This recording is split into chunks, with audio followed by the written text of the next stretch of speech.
Good Morning Brew Daily Show. I'm Neal Fryman. And I'm Toby Howell. Today, Sinners makes Academy Awards history. And Heated Rivalry has done the impossible, getting people to care about hockey. It's Friday, January 23rd. Let's ride.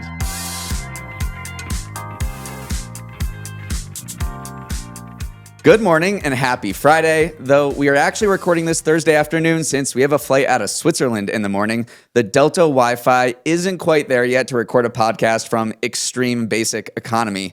There's been a lot of huge news this week, but for probably the most exciting headline, we're going to hand it over to social producer Annie Bennett. Annie, what's the good word? We got some breaking news that Morning Brew has a variety show at Caveat in New York City Thursday, February 5th at 7 p.m. If you and your friends want to watch us bully Toby live on stage, this is the show for you. What about me?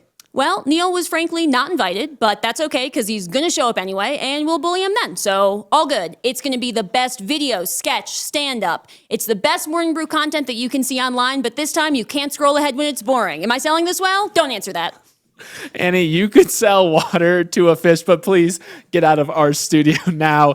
The link to buy tickets to the show will be in our show description. I will be there. Neal will probably be there, and we hope to see you there as well. And now a word from our sponsor, Indeed. Toby, what are you doing to make better workforce decisions? I ask our producer, Emily, what she thinks, then agree with her. Smart man. But for even more insights grounded in real-time data, there's the World Economic Forum in Davos this week. Indeed is there, diving into things like how AI is transforming jobs, skills, and employer adoption. Indeed will be sharing real-time insights into the global labor market and how leaders can navigate the workforce challenges and opportunities ahead. Indeed's helping business leaders and hiring professionals dive into these perspectives through Indeed's Global Labor Market and Workforce Trends Report. These insights also include where job opportunities are growing, where skill shortages and mismatches could impact business performance, and how immigration patterns are shaping workforce capacity. Learn more at Indeed.com/Davos. That's Indeed.com/Davos.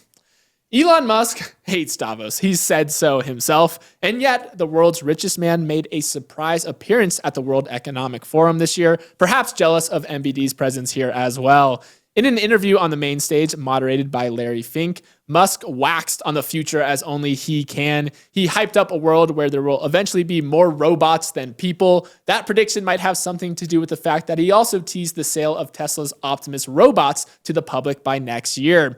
He didn't hold back on his AI predictions either, saying that he thinks there'll be an AI smarter than any human by the end of this year. And in 5 years from now, AI, quote, will be smarter than all of humanity collectively. It wouldn't be a Musk interview without a Mars mention either, and Elon delivered saying, "People ask me, do I want to die on Mars?" And I'm like, yes, but not on impact. That got a laugh, believe it or not. You could describe the half hour he spent on stage as a collection of his greatest hits: Mars, AI, robots, robo-taxis, all familiar Musk talking points. But given that it bookended the conference, Neal, how did it fit into the broader themes that dominated this year's WEF? Yeah, there was a joke that there were two main themes here in Davos this week, which was Trump and AI.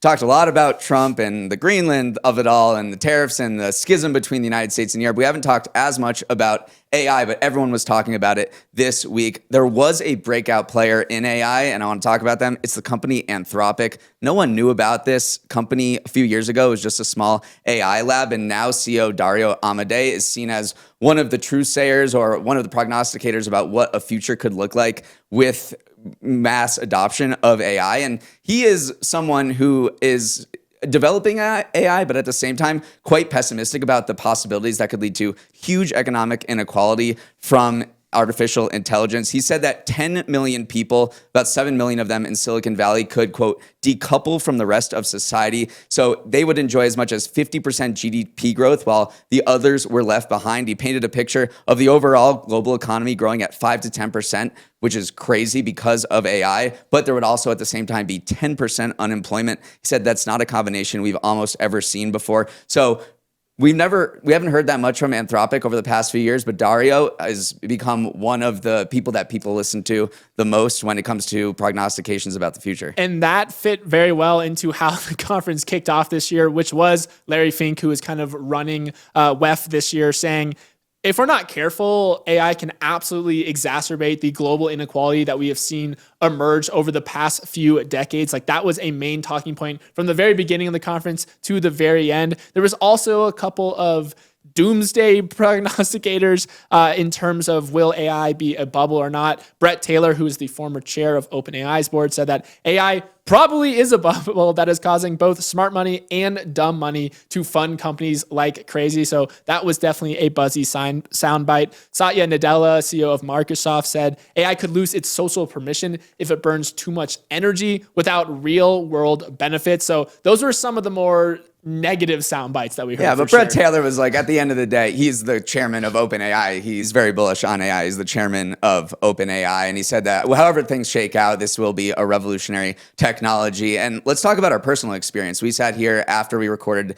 these podcasts and interviewed a bunch of founders, and many of them were in the AI space. And talking to them was really, I thought, very interesting because we talked to them about their businesses. Some were doing AI, some were not doing AI, but they basically said, when ChatGPT was released November 2022, like everything changed about the economy, about their companies. And, obviously they are on the more optimistic side because they are building companies. But it was just striking to hear how much of a hinge point it feels like AI is here at Davos. One of the biggest founders that exemplified that was we talked to a cybersecurity founder, and he's like, yeah, companies are getting attacked way more now that AI is a thing, way more sophisticated than ever before. But at the same time, we also have the tools to combat that. So it really is both changing both sides of the equation, oftentimes in security, oftentimes in coding as well.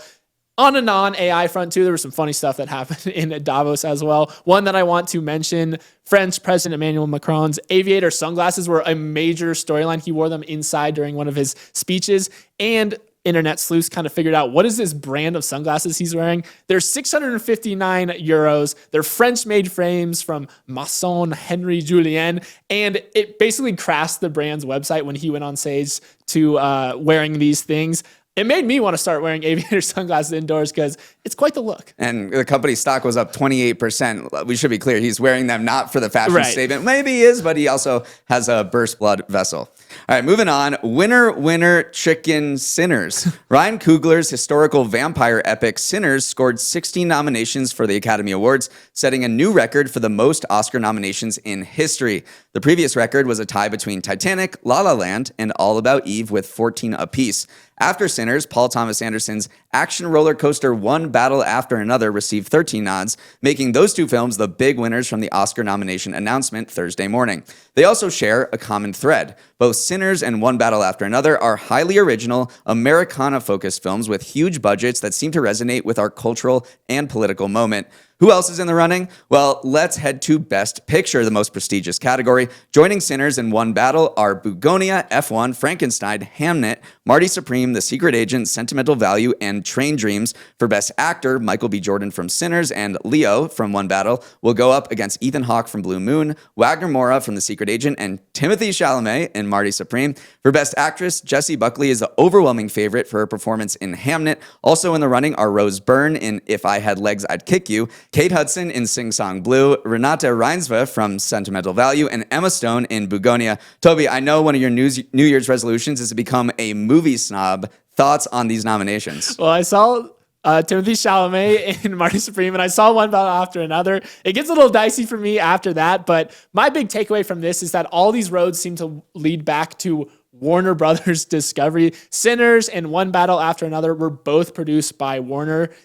In total, the studio led the entire Oscars nomination process with 30 nods. And then you also have to look over at Netflix, because what have we been talking about for months now? Netflix's deal to potentially buy Warner Brothers Discovery. They did pretty well. They had Frankenstein and Train Dreams. They earned 18 nominations as a whole. So you think about combining those two forces into one. That's a lot of Oscar nominations under one roof. One fun under-the-radar storyline that I think people should look out for. Neon, a very indie producer of foreign language films like Sentimental Value, like The Secret Agent, also racked up 18 nominations. The exact same thing as Netflix with, I would imagine, a little bit of a smaller budget. Speaking of Netflix, I want to talk about K-pop Demon Hunters. Now, K-pop Demon Hunters is Netflix's most viewed movie ever. It got a few weekends in theaters, so it doesn't show up so much in the Oscars, but it is nominated for best original song. Of course, that song is Golden. So I think that's got to win. That's one of my favorite songs of the year. The amount of times I've prepped for this show while listening to Golden, it is permanently seared into my brain. One other thing to look at as well is Ryan Coogler's deal that made a bunch of waves a few months ago. Remember, Ryan Coogler, director of Sinners, had this very unorthodox agreement with Warner Brothers for Sinners, which means he will actually own the movie outright in 2050. This is not a thing movie studios do. Movie studios are valued based off how good their catalogs are. They don't want to give up those catalogs lightly. This kind of completely changed the game. Is this going to change the way that Hollywood makes deals with directors? The fact that Sinners is now the most nominated movie ever is only going to make this movie even more valuable and make that deal look even more prescient. So the question now is anyone going to watch the Oscars? That's what we've all been asking for the past few years. Last year, Conan O'Brien hosted, and the ratings hit a 5-year high for ABC. About 19.7 million people tuned in. That was up from 19.5 million the year before. As recently as 2019, there were 30 million people watching the Oscars. So Conan O'Brien is going again. This is happening in the middle of March. And then, of course, in 2029, the Oscars is leaving ABC and going to YouTube. And we're going to see how that changes the telecast. I hope it makes it shorter, but it's not going to be, because YouTube doesn't have to end for anything coming after. And the problem is this thing runtime last year was 3 hours and 50 minutes. Listen, we saw the Golden Globes add a podcast category this year. Oscars, just think about it. Academy Awards, just think about it. We're sitting right here.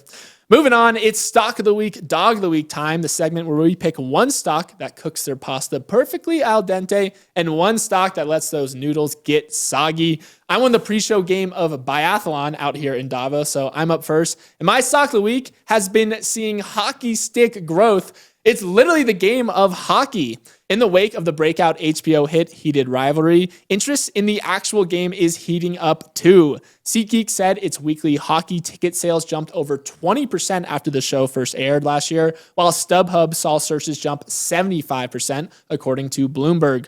Hollander and Rosenoff are introducing a lot of new fans to the game. Bloomberg talked to Nyala Williams, a part-time book content creator on TikTok, who spent $175 on a solo ticket to watch the Florida Panthers play after watching the show. StubHub is seeing this reflected in their data as well, with hockey ticket purchases from first-time buyers jumping 5%. For anyone, cough Neal, who has missed the rise of this show, the story, which documents a steamy romance between two rival hockey players, is based on the book series from Rachel Reed called Game Changers. Before HBO picked it up, the show was produced for Crave, a Canadian streaming service, and was filmed around Ontario, Canada on a shoestring budget. It's since turned into a full-on phenomenon. Neal, you haven't seen it yet, but the game itself is seeing a major boost. When we come back to the United States, there's going to be a massive snowstorm, and I promise I will binge it then. Okay, you have a long flight home too. We have a long flight home. I will watch it at some point over the next couple of days. Pretty cool to see how hockey teams and the NHL are capitalizing it. They are fully embracing this, and why shouldn't they? The Ottawa Senators have this official team shop. They're selling jerseys featuring the names and numbers of Shane Hollander and Ilya Rosenoff, who I know by name, even though I haven't watched the show because you've talked about it so much. They sold out of jerseys at an actual game last Saturday night, so they are fully leaning into it. It's similar to what happened with Taylor Swift and the Chiefs. The Chiefs saw home game ticket sales triple after Taylor Swift started going out with Travis Kelce, and that brought a whole new audience to the NFL, and looks like we're seeing the same thing with hockey. It is touching so many different parts of culture too. SoulCycle has hosted nearly 100 Heated Rivalry themed rides. On Sunday in New York City, there's going to be a major snowstorm, but also scheduled is a Connor Story and Hudson Williams, the two actors, look-alike contest. Do you think I would make the cut? I don't think you will, but I think I have a little bit of Rosenoff in me. That might be a little bold of me to say. And then tattoo parlors are also being inundated with requests of inside jokes from the show. Saying I am coming to the cottage has been a vocal stim for me over the past few weeks. It is really a great show, and you absolutely should watch it. And it's amazing how it came to HBO. So it just weeks before it streamed on this streaming service, Crave, it landed on the desk of HBO head Casey Bloys, and he binged it over one weekend like I'm about to do. And he said, I can't believe this just fell into my lap. This is available. Are you serious? And then he put it on HBO. They're licensing it for $600,000 per episode, extremely cheap, and has become one of the most breakout hits in television in the last few years. All right, we're going to take a quick break and come back with Neal's Dog of the Week. Time for our Morning Brew Daily Davos update with Lightspeed. We are joined by Lightspeed co-founder and partner Ravi Matra. Ravi, you've been doing this a long time. What's your personal rule for staying ahead of trends in tech before they're obvious? Understand the technology deeply and think about the trend line for where technology is going, not where it is. Investing in technology is all about almost thinking a little bit outside of yourself to understand that we're on a exponential curve and not just plodding ahead linearly, and that forces you to have to understand deeply what technology might be capable of and imagining what's possible, and then getting a sense of being right on the timing for when that knee in the curve and inflection is going to happen and arriving either just before or at the time when that inflection is starting to emerge. Thank you, Ravi. We have learned so much about the tech space this week at Davos and are very thankful to be working with Lightspeed to make all of this happen. And be sure to head to our YouTube channel for special interviews with Lightspeed founders all week. We just posted one with Yotam Segev, who is the CEO and co-founder of Sierra, a company using AI to monitor cybersecurity. Thank you again to our friends at Lightspeed and the generous founders who have gave us their time to talk about robot brains, fusion energy, space satellites, and more. Give our YouTube page a follow at Morning Brew Daily Show to watch all weekend long. Now, Toby, I hope you don't mind, but I couldn't really find a good candidate for Dog of the Week, so I'm going to piggyback with another Stock of the Week. I promise it's interesting. Piggyback away, Neal. Okay, my Stock of the Week is Toto, the Japanese high-end toilet maker. Its stock just had its best day in 5 years, shooting up 11%. But here's the thing. The surge has nothing to do with increasing demand for futuristic toilets and everything to do with the AI infrastructure build out. It starts to make sense when you learn that Toto has a separate business making what's known as electrostatic chucks that are used in the chip making process. Toto uses its expertise in ceramics that go in its toilets to produce these chucks, and demand for chucks is expected to boom alongside AI, and AI just got a shot in the arm from none other than Jensen Huang, CEO of NVIDIA. At Davos this week, Huang said that the AI boom has started the largest infrastructure build-out in human history, claiming that trillions of dollars will be spent on powering the next industrial revolution. Those comments lifted the stocks of AI companies across the board, including the AI stock you never thought about, Toto toilets. This is so funny. Like, what do you mean the same ceramic that you sit on a toilet is perfect for the AI revolution as well? It's not the exact same, but their advances in ceramic technology do translate very well to this industry. They have great strength when you compare them to different metals. It's lighter than metal. It does not interfere electrically with chip making tools. That is why ceramic is such in high demand right now. And I do just want to zoom out a little bit to the wider memory industry right now because it is ripping. It is unbelievable the stocks that are doing well, not only in Korea with SK Hynix and Samsung who have seen stock run-ups, but also American companies like Micron and SanDisk are doing well. Micron is up 250% over the last 6 months. It's now the 25th biggest company in the entire US. And SanDisk, the little things you used to plug into your computer in school, is up over 1,000% in the past 6 months. That sentence alone is very difficult to get used to saying. So toss in Toto and its electrostatic chucks. You never know what's going to pop these days. And it's not so unique for a Japanese company that makes something entirely different to also have a similar product in the semiconductor supply chain. There's an MSG seasoning inventor that makes chip insulating films, which is because it's so good about amino acids. And there's a cosmetic firms that sells facial cleaners, but it also has a chip wafer cleaning business. So they've been making chips for decades in Japan. So if you have a factory and you make something that could potentially be massaged a little bit to fit into the semiconductor supply chain, you're going to do it. And these companies are seeing huge successes because of the AI boom. We're treating this as like a fun side business for Toto, but at this point, it's almost their main business. 42% of its total operating income came from this neck of the woods. So at a certain point, maybe it's not a toilet company anymore. It becomes, an electrostatic chuck company. Okay, but just know that the demand for toilets, for their Japanese high-tech toilets, is actually booming here. Toto's profits in the Americas have grown more than 8-fold over the past 5 years. More than 2 in 5 renovating homeowners in the U.S. are choosing to install toilets with specialty features like bidets, like heating. This is all the stuff that Toto has really pioneered, and so people are really embracing it here. Let's sprint to the finish with some final headlines. OpenAI's quest to kill the iPhone is kicking off in earnest this year, according to comments from its chief of global affairs this week. Speaking to Axios, he confirmed that OpenAI is on track to unveil its first hardware device in the second half of this year. Coinciding with that confirmation, some leaks revealed that the device, spearheaded by former Apple design chief Johnny Ive, could be a pair of earbuds. If that wasn't spicy enough, the rumor mill also turned out a report that Apple is working on a wearable AI pin of its own that resembles an Air tag.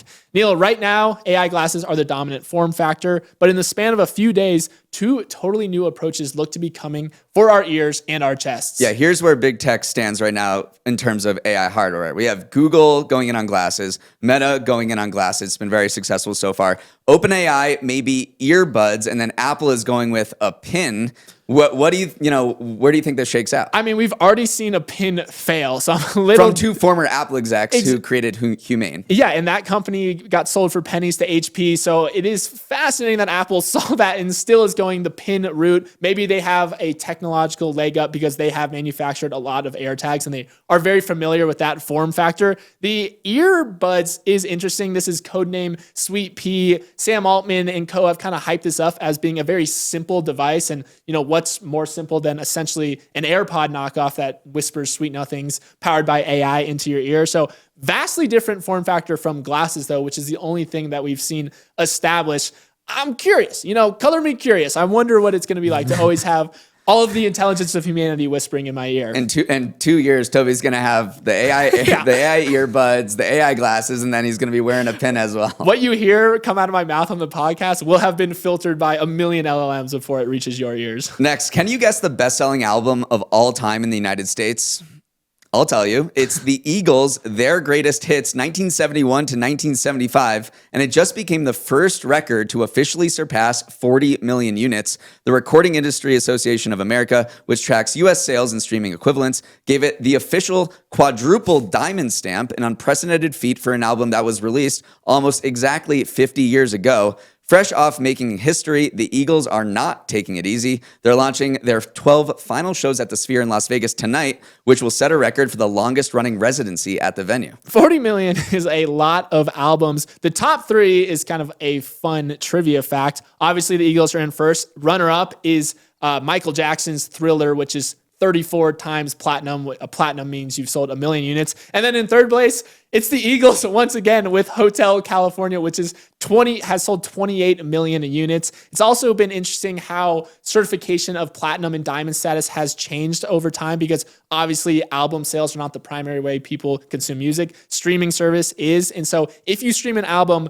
1,500 times, that is now equal to one album sale. So someone out there really loves the Eagles. It might be you, Neal. No, someone out there. A lot of people out there really love the Eagles. Everyone does.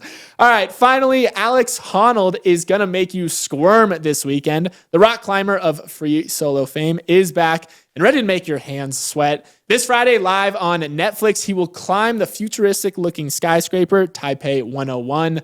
Again, that is live, no ropes, on Netflix. Neal, I was reading some interviews with Honnold ahead of the event. This dude is not normal. No. The New York Times asked him if he's worried he'll slip, and he laughed and said, "You just hold on tight." They also asked him if he's practiced a lot on the building, and he said he's climbed it 2 or 3 times.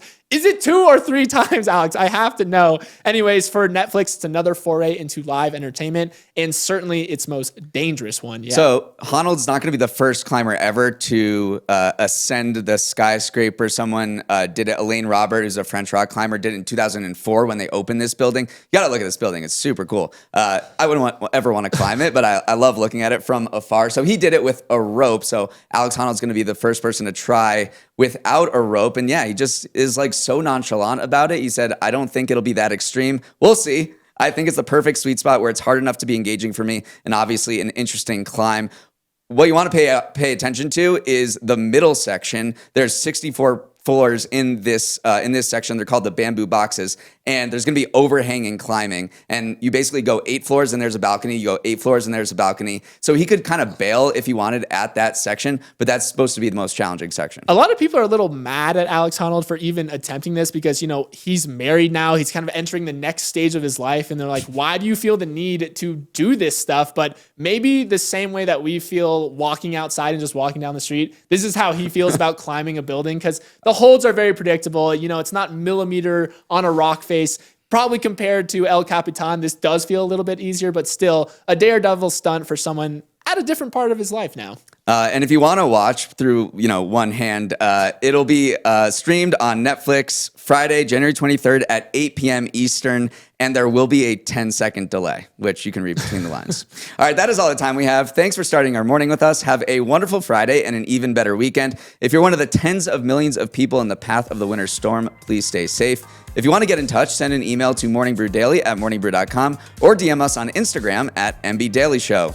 Let's roll the credits. Emily Milliron is our executive producer. Raymond Liu is our producer. Our associate producers are Olivia Graham and Olivia Lake. Big shout out to our AV team here in Switzerland, Mood Studios. You guys were incredible. Hair and makeup, you better pick us up from the airport. Devin Emery is our president, and our show is a production of Morning Brew. Great show today, Neal. I wish you all well.